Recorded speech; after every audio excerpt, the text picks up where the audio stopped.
네, 오늘 또 10월 1일이에요. 네, 예전에는 오늘 쉬었던 그런 날인데 어쨌든 이 오늘 뭐 이제 한 달간의 어떤 그 수익률이 또 마감이 되는 그런 자리에서 이 캠트로스라는 종목 일단 챙겨 보도록 그렇게 할게요.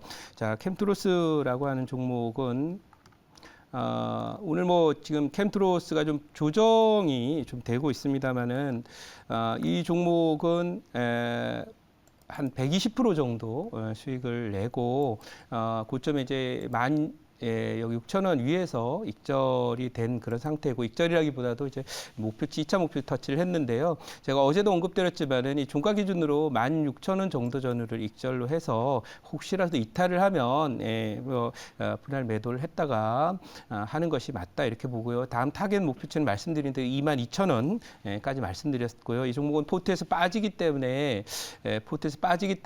오늘 또 다시 한번 말씀을 드린다 이렇게 말씀드리고, 이 종목은 이제 탈탄소와 관련한 그런 종목으로 소개를 드렸는데 아무튼 꾸준하게 잘 갔던 그런 모습이 아닌가 싶고요. 자, 그 다음에 제가 보유하고 있는 종목들 좀 챙겨 보도록 하겠습니다. 오늘은 지수가 좀 많이 빠지는 그런 모습인데요. 아마 종가까지도 이와 같은 하락 흐름은 계속 좀 이어질 것이다 이렇게 보여지면서 소개드릴 종목은 지금 이 한전산업 한번 보도록 하겠습니다. 이 한전산업이 오늘 장이 폭락을 하고 있지만은 그럼에도 불구하고 오늘 고가 돌파 시도를 하고 있어요. 물론 여기가 이제 권역이 16,900원에서 17,000원 금방 언저리가 이제 직전 고점이 지나는 자리이기 때문에 바로 돌파해서 가는 모습보다는 오늘 거래 터지는 걸로 봐서는 완만하게라도 이제 전고점을 뚫어놓고 아무튼 지수가 계속 부진한 그런 상황이 되면, 제가 연초부터 말씀드렸지만은 경기가 고점을 치고 빠질 때는 방어주 중심의 포트를 구성하는 게 유리합니다라고 말씀을 드렸는데, 이 전력 관련 종목들도 결국 경기 방어주 필수 소비재니까 대표적으로 전력, 음식료 뭐 이런 것들이 있습니다. 하지만 지금 그 음식료 쪽의 경우에는 작년에 시세를 많이 냈기 때문에 작년하고 연초에 많이 냈기 때문에 지금 전력 관련 섹터 경기 방어주로서 또 원전 관련 종목들이 가고 있는 그런 요소, 그러니까 즉 지수가 빠져도 올라갈 수 있는 섹터다 이렇게 보는 거죠. 자, 그래서 이제 그렇게 오늘 보시면 되겠고, 이 종목 목표치까지 계속 좀 갖고 가보도록 하고요. 그리고 어제 이제 뭐 말씀드린 한전산업이고요. 그리고 오늘 편입할 종목 말씀을 드려보도록 할게요. 네, 오늘 편입할 종목은 이 종목입니다. 네. 현재 가격이 11,700원입니다. 바로 남해화학이라고 하는 종목이고요. 제가 이 종목은 연초에 여러분들께 소개를 드렸던 종목이에요. 그래서 연초에 소개를 드려서 이 종목이 연초 여기거든요. 이연저리에서 말씀을 드렸었는데요. 당시 이제 9,000원 레벨에 있었는데 지금 한 30%가 올라서 12,000원 정도 수준에 있는데, 오늘 지수가 빠지고 이런 과정 속에서 보면은 물론 그 메타버스 같이 그동안에 많이 갔던 애들이 또 되돌림 고점을 만드는 경우도 있긴 있지만, 한편으로는 이제 무릎을 이제 지나는 섹터 중에는 제가 아무리 뒤져봐도 섹터상으로는 경협주 정도만이 이제 막 무릎을 지나고, 나머지 대부분의 섹터는 이미 무릎을 지난 지 대략 1년이 지났거나 또는 6개월이 지났거나 또는 최소 3개월은 지난 그런 종목들이라서 무릎에 서서 어깨에 판다라는 그 투자 원칙과 철학을 갖고 있는 김동훈 매니저 입장에서 볼 때는 지금은 여기 있는 바로 경협주가 가장 최우선 탑 섹터다 이렇게 생각을 합니다. 그리고 특히나 오늘 지수가 여러분 많이 빠지는 게 의아하실지 모르지만, 이미 우리나라 경기 관련주들의 경우에는 삼성전자가 1월 고점, 또 현대차 1월 고점, 그 이후에 경기 관련주로서 4월, 5월에 철강주들이 대거 고점이 나왔고, 5월 달 되면서 이제 내수 음식료라든지 이런 종목들도 고점이 나왔고요. 그리고 이제 최근 들어서 보면 화학주마저 상투 고점 조짐이 많이 나오고 있어요. 예를 들면은 예를 들면 효성 TNC라든지 효성 첨단 소재라든지 또 코롱 플라스틱이라든지 이런 종목들 화학주들도 이 상투 조짐이 있고요. 특히 우리가 주목해야 되는 것은 카카오와 네이버는 이미 상투를 친 상태다 이렇게 보여서, 최근에 글로벌 금리 상승이 이제 내후년까지 계속 이어질 것이기 때문에 성장주 중에서도 너무 높은 상승을 보였던 종목들의 경우에는 경기 흐름이 내년 후년까지도 경기 안 좋다라고 볼 때는 이제부터는 하락 추세로 접어들었다 이렇게 보는 것이 정상적인 그런 접근 방법에 따라서 방어적 맥락에서 볼 때 적어도 기술적으로 무릎에 사는 그런 초식으로 접근해야 될 섹터는 바로 경협주다 이렇게 말씀드리고요.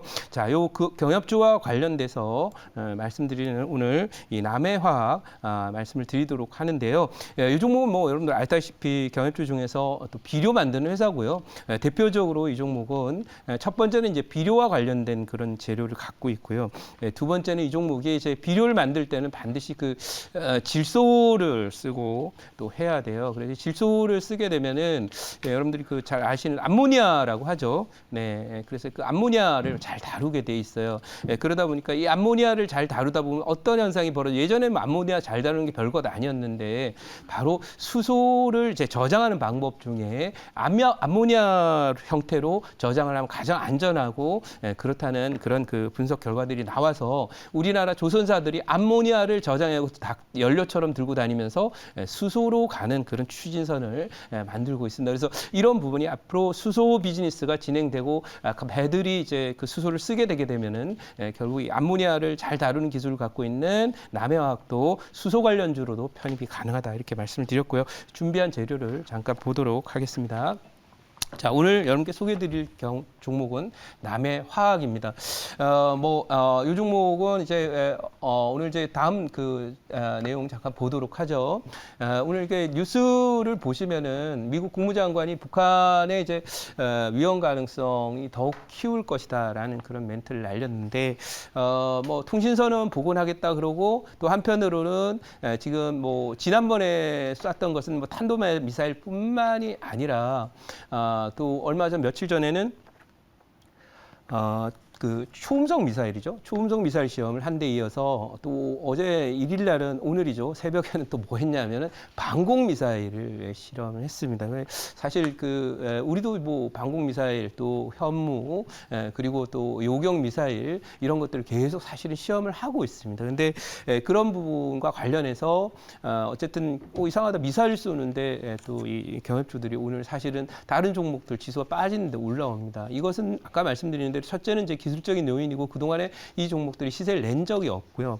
두 번째는 어쨌든 그 남북경협이라고 하는 것은 뭐 대선과 관련해서 또 볼 때도 지금 현 정부가 내세울 수 있는 가장 유력한 성과다 이렇게 볼 수 있는 대목이라서 아마도 이 소위 그 현 정부의 어떤 치적을 또 이 홍보하고 그러는데 중요한 그런 또 화두로 작용할 것이다 이렇게 보여지고 있습니다. 그래서 그런 면에서 볼 때 이 종목들의 상승이 뭐 여러분들 볼 때는 야, 뭐 미사일 쏘는데 왜 올라와 이렇게 생각하지만 그림 자체는 긍정적으로 봐야 되고 특히나 2018년도에 사실은 그 우리가 동계올림픽 직전까지만 해도 사실 미국에서는 트럼프 대통령이 뭐 북한을 공격할 수도 있다 이런 얘기가 나올 정도로 핵 실험을 포함한 미사일 도발로 큰 위기감이 조성이 되고 있었지만 이미 그 시절에 경협주들은 슬슬 올라오고 있었거든요. 1월 달에.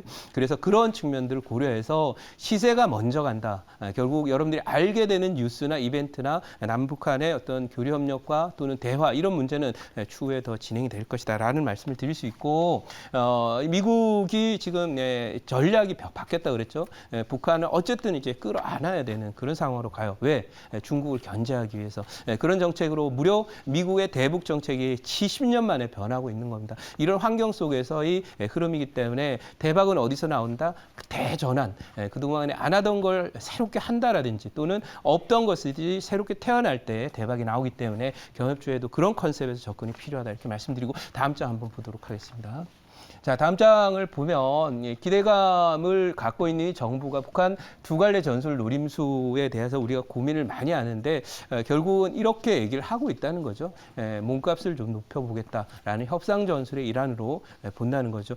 대한민국은 사실상 뭐 여러분들 아시다시피 남과 북이 엄청난 무기 시스템이고 대한민국이 갖고 있는 전 세계 군사 경쟁력은 세계 랭킹 5위 정도 전후에 합니다. 그러면 우리가 이 정도에 있다면 북한도 뭐 소위 데이터상으로는 조금 처지는 걸로 보지만 전쟁이 벌어지면 소위 얘기해서 답이 안 나오는 그런 상황이 되는 거죠. 그렇다면 결국은 이 전술들은 더 유리한 양보를 받아내기 위한 미사일 발사다. 이렇게 저는 개인적으로 생각하고 있다. 이렇게 말씀드리고 제 자리로 가서 질문 받아보도록 하겠습니다.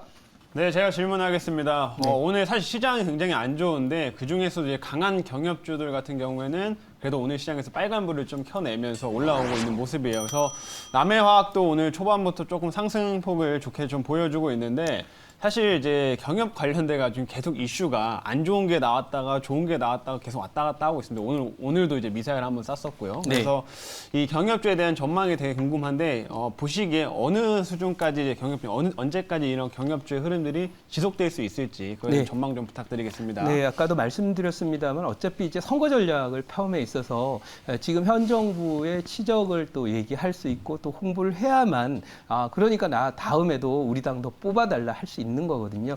그런 면에서 내세울 수 있는 그런 치적 중에는 또 거꾸로 이제 뭔가 차별화를 위해서는 야당이 전혀 그 강점을 갖고 있지 않은 부분일수록 더 좋습니다. 그런 면에서 이런 치적을 부각하는데 최적의 이슈가 바로 경협이 되지 않을까 이런 말씀을 드리고 그런 면에서 내년도까지도 이 모멘텀 계속되고 참고로 차트 잠깐만 보고 갔으면 좋겠어요. 제가 이 남해학 차트를 아까 일봉만 보여드렸는데 자 어떤 차트도 이렇게 생긴 차트를 보시고 자 보세요. 다이아몬드처럼 이렇게 생겼어요. 자세히 보면 오각형 다이아몬드처럼 생기고 오른쪽 라인을 이렇게 통과한 다음에 오른쪽에 보면 거래가 터지는 걸 한번 보시기 바랍니다. 그러니까 이게 고점을 아직 넘어가지 않았는데 전고점 거래량을 이미 터치를 하고 있다는 것은 다음에 고점이 넘어갈 때는 거래가 심하게 터진다는 걸 의미하면서 시장에 관심이 집중된다는 걸 의미하고 이런 형태의 패턴이 이제 원형 바닥형이라 그러는데요. 이 원형 바닥 패턴의 목표치는 여기가 넘어가면 목표가 없습니다. 적어도 이 소위 클래시컬한 분석 방법이 없기 때문에 그 정도로 여기에 뭔가 강력한 에너지가 응집해 있다는 걸 시사하고 있기 때문에 꼭 참고해 주시기 바라고 오늘 남해학 목표치 말씀드릴게요. 1차 목표치는 16,000원, 2차 목표치 많이 보고 있습니다. 23,000원, 그리고 손절은 1,500원 대응하도록 하겠습니다.